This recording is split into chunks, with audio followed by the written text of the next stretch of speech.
So as you can see, I'm getting a little creative with my videography here. It's actually about to start raining, which is incredibly frustrating because I've gotten a lot of new equipment lately, and I really wanted to do more traditional unboxing videos because it's been so long since I got new equipment, and considering the stuff that I gotten or have received, I really wanted to do it in a way that kind of showed my excitement for it. But nevertheless, we got to work with what we got. I am still not a full-time creator, probably never going to be. I am a 41-year-old beer leaguer that's getting back into the game of hockey after, the better part of 4 years away, 7 years of not skating much at all. And I just want to share that experience with you and why I'm doing what I'm doing, and my insights into what I learned when I was involved in the sport at a high level, both in a pro shop, as a coach, as a player, and then obviously now being somebody getting back into it from a mindset, attitude, fitness, equipment, all of that. Nevertheless, one of my most recent pieces of equipment that I received is my new mask, and this is a pro's choice. I'm going to get into why I chose this and the entire process, assuming the rain holds out long enough for me to do so. The first thing in regards to a mask that I think it's really important to talk about is when choosing a mask, I'm one of those that does recommend setting as high a budget as possible and making sure you get the best fit, possible. Because let's just say you are willing to spend $1,000 on a mask, but the fit is horrible, and you could have got something that was maybe $600, but it has a phenomenal fit. That $600 mask will probably be or do a better job of protecting you than that higher end mask. Even though, yes, that higher end mask may have slightly better materials, better padding, maybe even better balanced. But if it doesn't fit properly, it's not going to protect you the way you need it to protect you in that case of a high level impact, whether it's a collision, whether it's crushing impact, or obviously by getting hit with a puck. The thing to keep in mind and remember about a mask as well, they're not necessarily there to prevent concussions. I mean, they will, again, if sized properly, but they're there just ultimately to protect your head the best way possible. But I'm not going to get into all that. I chose to go with a Pro's Choice design, which is a custom molded mask. Now, yes, this mask does carry a price tag that's more than double just about everything that's out there. Yes, there are masks out there that from a material standpoint will be comparable. But from a fit standpoint, I don't believe you're going to find that.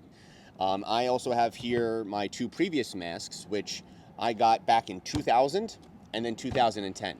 Now, obviously, this guy has 10 years of use before I retired it, and obviously I've used it occasionally here and there after. And this one has 14 years of life. I will say probably only about 7 years of high-level continuous use, 3 years of moderate use, and then obviously about 4 years of no use. This is obviously what I wore when I first got back on the ice when I started skating again. But again, I wanted to make an upgrade. Now, the reason why I wanted to make an upgrade, one, the age. Now, there is nothing wrong with either of these masks. The shell are still intact, other than paint chips and some maybe issues with the gel coat or finish that might be on them. They're still strong as hell. I will say they do need to be repadded. I actually have purchased the materials to repad one of them myself. I don't know which one I'm going to repad yet. I'm going to do a whole video about that as well at some point, and this way I have a quality backup mask available to me. But I will tell you, right, over years, number one, your head shape will change slightly, whether it's weight loss, weight gain, or just a little bit of aging. And even though these were both great masks, neither one fit me the way I need them to anymore. And it could be a combination of the padding being broken down, which a Warwick mask, if you're familiar with them, is custom padded. They have multiple shells to fit different sizes, and then they pad the mask to kind of fit your head the best possible. I did obviously have both these masks repadded during their lifetimes as well, so obviously that has been upgraded or improved as well. But the whole point there is I also wanted to make that jump to that next level. Now, a few reasons behind that. One, I'm in a position financially where I can. So that was a non-factor for me in this regard. Also, for it to be truly custom molded, meaning I know it is going to be essentially the best mask that I'm going to be able to get out there. From a material standpoint, I know it's up there, if not above, everything else that's out there. It's surpassed basically all the NHL testing. 65% of the NHL is actually in this mask, or obviously a variation of it. and even more and more and more, higher level prospects, junior, semi-pro, minor pro level goalies are moving into these masks as well.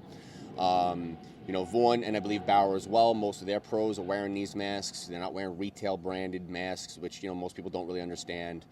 Yes, there are obviously other masks out there that custom made that pros are wearing, but still, this is the most heavily used.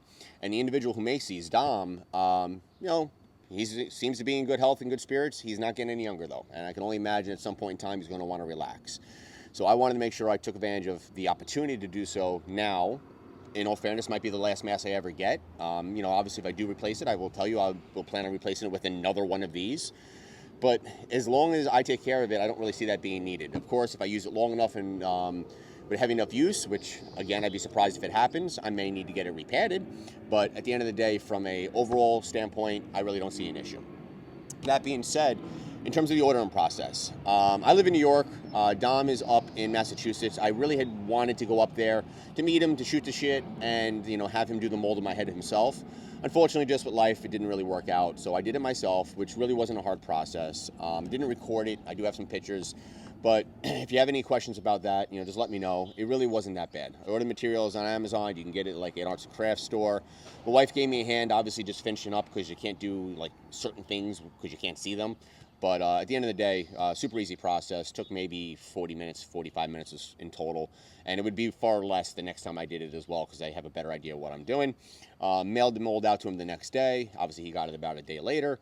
And then I got on the phone with him, talked about some of the things that I was looking for. And he said, all right, cool. I'll get it started on it, and you should have it in about a month. And to his word, it was literally just about a month, almost to the day. Again, I don't really count the calendar days, but it was just about a month, even though it did feel like eternity.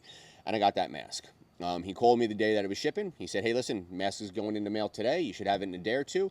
Make sure you let me know when you get it. And if you have any questions, let me know. I got the mask, and I will tell you the fit was absolutely phenomenal. I actually was lucky enough to be able to get on the ice a day or two after I originally received it. Of course, I had to make some minor adjustments with the strapping, which, he's not going to be able to do for me. And, other than the fact that, the first time on ice, it felt good. Had to loosen up some things just to make the chin cup fit where it needed to be. And then loosen up the sides a little bit, just from a little bit of pressure that I had there towards the end of a 2-hour skate. I've now used this about 3 times, and with some minor tweaks between the second and third skate, I think it's pretty much dialed in. Of course, straps will stretch and things like that, and padding will settle a little bit. So, of course, it may always have to be tweaked, but as long as you stay on top of that, you'll be okay. From a balance standpoint, a fit and feel, and one thing I didn't do yet, which I will do, and I'll put in the description, is actually weigh these and kind of see how they compare. I will say it probably has the best balance of these 3 masks. And again, these are not necessarily heavy masks. I would say by feel,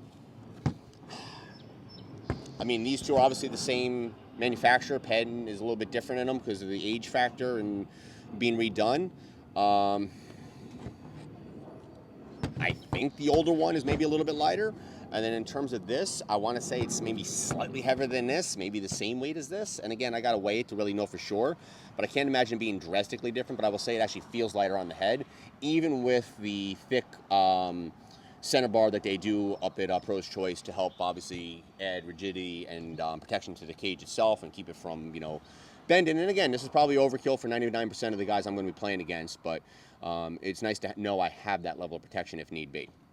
In terms of dealing with Dom, I will tell you, he probably treats everybody the same because I don't see a reason why he'd have to treat me any differently.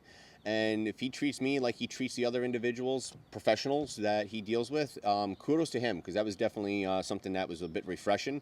I know he's extremely busy. I know he's making a ton of masks, and obviously, this time of year, as guys get ready for the new season and players move around and find new teams, is only going to be increased for him. And he does all of these by hand. I think he does basically everything from the start to the finish by himself. He may have a little bit of help with some minor things, but the finish of the mask, the detail of it, everything from the holes and how the gel coat is to the way the padding is him. It's his work. And that's also refreshing that it's not necessarily, some guy, some intern, some nobody that he has come in and just kind of puts it together for him. He's actually doing all this himself. And kudos to him because he does a phenomenal job, considering.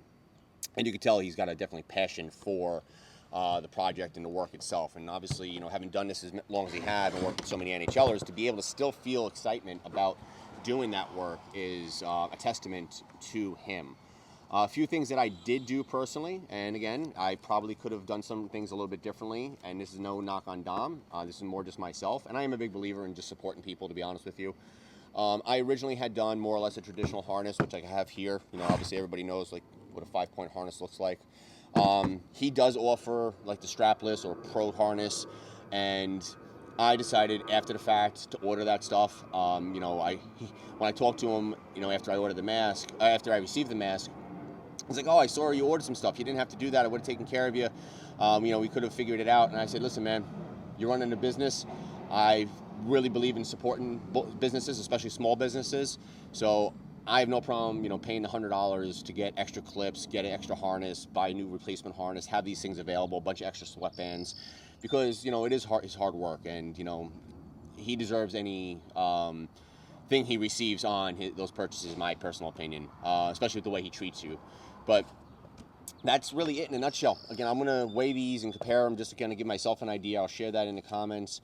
If you have any questions about the mask, about the process, about the fit, the finish, the feel, let me know. Obviously, you're more entitled, more welcome to go right on to Pro's Choice website, and which I'll, again, put down in the description as well, and give it a look to see if it's something that you want to look into for yourself. If you do go to Dom, let him know that I sent you. Not that I'm getting a damn thing out of it, which I wouldn't even want. Just like to know that, or want him to know that, I believe in his product, I believe in what he's doing, and want to make sure that if anybody's purchasing one of these based upon my recommendation, that he knows where it's coming from. At the end of the day, though, I will tell you, I'm excited about using this mask. I do have a plan to get a wrap on it. I don't know exactly what yet. I am waiting to hear back on an individual who does wraps, and unfortunately the communication there hasn't been the best. Hopefully that's just a matter of life for the individual. I'm very understanding in that aspect, but we'll see what happens in regards. And I think that's it in a nutshell. I will tell you, I have not received any real rockets off the mask just yet. A couple of deflected shots, a couple of simple ones off the cage. No rattling, no nothing, no issues there. But once I get a good impact, I'll come back and do another review. But other stuff I have coming for you, I have a new glove set of gloves and pads. I also have some other things I've been playing around with, new skates as well, and those are all things I want to touch on. So I've gotten a whole bunch of stuff recently, but between it being super hot, the days it hasn't been hot, just being super busy, having a job, having a commute, having to work overtime, having my personal side business, all those things combined just makes it a little bit difficult to do some of these videos. But definitely wanted to find a few minutes here, despite a little bit of drizzle, to make sure I just shared this thought with you. And like I said, if you have any questions on it, just make sure you ask.